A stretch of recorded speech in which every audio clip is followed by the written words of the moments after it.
talaga nandito pa po kami. Magandang gabi po, Chairman Dimaano, sa mga senior na narito, sa mga kabataan. Nalilito na po ako, halo-halo tayo. Pero magandang gabi po sa inyong lahat. Paumanhin po sapagkat kami po ay ginabi na. Dahil syempre, alam niyo naman po, pag nag-ikot kayo sa bawat barangay, hindi naman kayo pwedeng pumasok at lumabas ka agad. Dapat meron po tayong entertainment. Katulad po ng ating ginawa, meron kayong dancer na sumayaw. Mahilig ba kayo sumayaw? Wow, galing naman. At meron tayong magician, di ba? Kasi ako nung bata ako, mahilig din ako manood ng mga magic. Kaya syempre, alam ko na mag-i-enjoy kayo sa magic. Ako naman po ay narito para sa food feeding program po para sa ating mga kapatid. Nag-aaral ka na, baby? Nag-aaral na siya? Ah, okay. Kasi nag-aaral ako, ang bata-bata pa nag-aaral na. Alam niyo mga bata, dapat kayo ay mag-aaral ng mabuti. At dapat kayo ay magbubuk ng tama. Tayo po mga magulang, nais-dapat po natin sa ating anak, ay magagawa ng mga asal. Kaya lahat naman po ay ginagawa natin. Sila ay ating mapag-aral, mabigyan din natin ng magandang kinabukasan, asikasuhin lahat po ng sakripisyo na ibigay natin bilang magulang dahil ang mga anak po natin ang siyang tunay na kinabukasan ng ating bayan. Kayo mga bata, gusto ko sana, unang-una, makaliniyo ang inyong mga magulang, ang mama, ang papa, ang lolo, at lola. Dahil sila ang nag-aasikaso sa atin, sila ang nagmamahal sa atin. Sino ang nag-aasikaso sa inyo sa eskwelahan? Pagpapasok kayo. Ang mama. Sino nagluluto ng pagkain sa bahay? Ang mama, ang lola. Hindi ba sila napapagod? Napapagod din sila. Kaya diba, dapat lamang ipakita natin sa kanila na tayo ay nag-aaral ng mabuti. Pag nakikita natin ang ating mga lola na napakaganda, paano natin sila binabati? Nagbe-bless. O paano tayo nagbe-bless? Sige nga, tingnan ko kung paano nagbe-bless. Wow, galing naman. Very good. Tapos pag kinakausap tayo ng ating mga nakakatanda sa atin, paano tayo sumasagot sa kanila? Po? Opo. Ang gagaling naman ng mga bata dito. Very good kayo. Okay na kayo dyan? Maganda ba yung magic natin kanina? Sapagkat tayo pong mga magulang ay mayroong obligasyon sa ating anak. At dapat lamang na ang mga kabataan ay mahuhulog ng tama. Dahil kung sila po ay mahuhulog ng tama, syempre matututo pong magmahal ng kapwa yan. Matututo pong tumulong yan. Paglagas po ng pamahuli, siya rin pong gagawin nila sa kanilang kapwa. At para sa mga kabataan na narito na, ayan, nagkakagulo na sila. Ang init! Ang init-init. Buti nga gabi na, hindi na masyadong mainit. Meron kayong Jollibee na burger, meron kayong juice, at meron din tag-iisang bola! Sino na gusto ng bola? Yay! Ako din gusto ko rin ng bola. Di ba masarap maglaro o may naglalaro na kaagad sa likuran? Dapat kayo ay matuto pa rin maglaro dahil iba pa rin yung magkaroon ka ng sariling na laro at magkakaroon ka ng kaibigan. Ikaw din, marami kang kaibigan? Wow, ang galing naman. Very good. Siyempre, dahil sa ating mga magulang, sa mga lolo at lola, kaya naman meron isang maratamundo na narito po sa inyong harapan. Katulad nga po ng aking ipinangako, dahil ako po ay tumakbong konsehal ng huling halalan para dito sa Distrito 5. Sinabi ko na po sa aking sarili, ibinigay ko na po ang aking sarili, na merong eleksyon o wala, ako po ay bababa sa bawat barangay at tutulong. Hindi po natin kailangan maging isang politiko para bumaba. At hindi po natin kailangan hintayin ng eleksyon para tayo ay bumaba. Kailangan sa lahat ng oras at sa lahat ng panahon at sa lahat ng pagkakataon, tayo po ay bumaba sa bawat barangay dahil kailangan po natin magtulungan.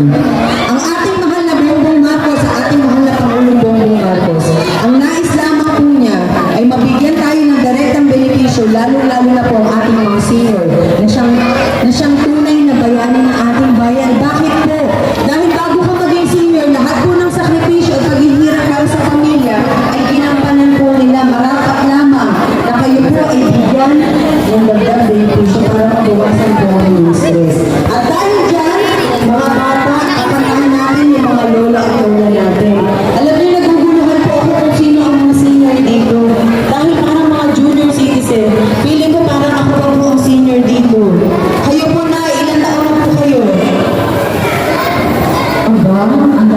bukas pa. O nay, baka pwede ko kayo mamilikan dito.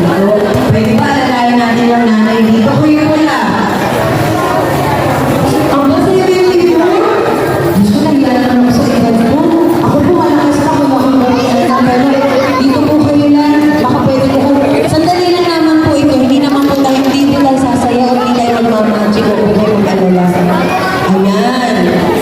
Diyos ko, lalakas pa. 74 years old na po kayo. Ay, ano po si Creator nyo? Diyos ko, bukas magpukulay na tayo ha. Wala na magja-Jollibee at McDonald's. Kayo po na, ilang taon na po kayo. Sino pa ang senior na na? Ay, Lola, okay lang po kayo. Kaya niyo po maglakad dito sa unahan. Mabigyan natin ng upuan si Lola. Pakihiram lang yung isang upuan. Pwede ba sila umupo kung mayroong upuan na? Okay naman. Ayan. Naku mga bro, ang mga senior citizen ha, mga itim na itim ang mga buho. Kaya hindi ko kayo marirecognize. Ayan. O sige po. Okay, yung mga nakapula, bakit mas marami kayo dito? Wait lang. Dito natin ang mga lola. Ayan. Huwag lang natakpan yung speaker para marinig nila yung ating awitin. Ayan, okay.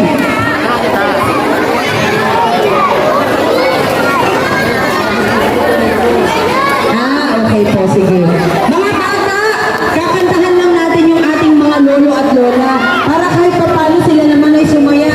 Dahil syempre tayo, nagkaroon na ng dancer, nagkaroon ng magician. Ako naman ay awit para sa inyo. Dahil kung di dahil sa inyo, wala po kaming lahat dito. At ito po ay muling pasasalamat at pagmamahal na dahil po sa inyo, narito po kami lahat. Ito po ay para sa inyo. Mga bata, sabayan ninyo akong kumanta kung alam ninyo yung kanta. Dahil kapag birthday ng mga lolo at lola nyo, pag kinanta nyo to, sigurado magiging masaya sila. Okay ba yan? Yay! Palapagin natin yung mga lolo at lola natin. Ayan. Okay na. Sige po, baka masyado na kayo makrowded dyan. Ayoko naman kayo masaktan dahil lang po sa awitin na ito. Para sa inyo po lahat ito. Pasensya na kayo, unahan ko na kayo, medyo paus na po ako. Mga bata! Okay na kayo dyan? Yay!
gobyerno, ito po ay kusang loob kong ginagawa.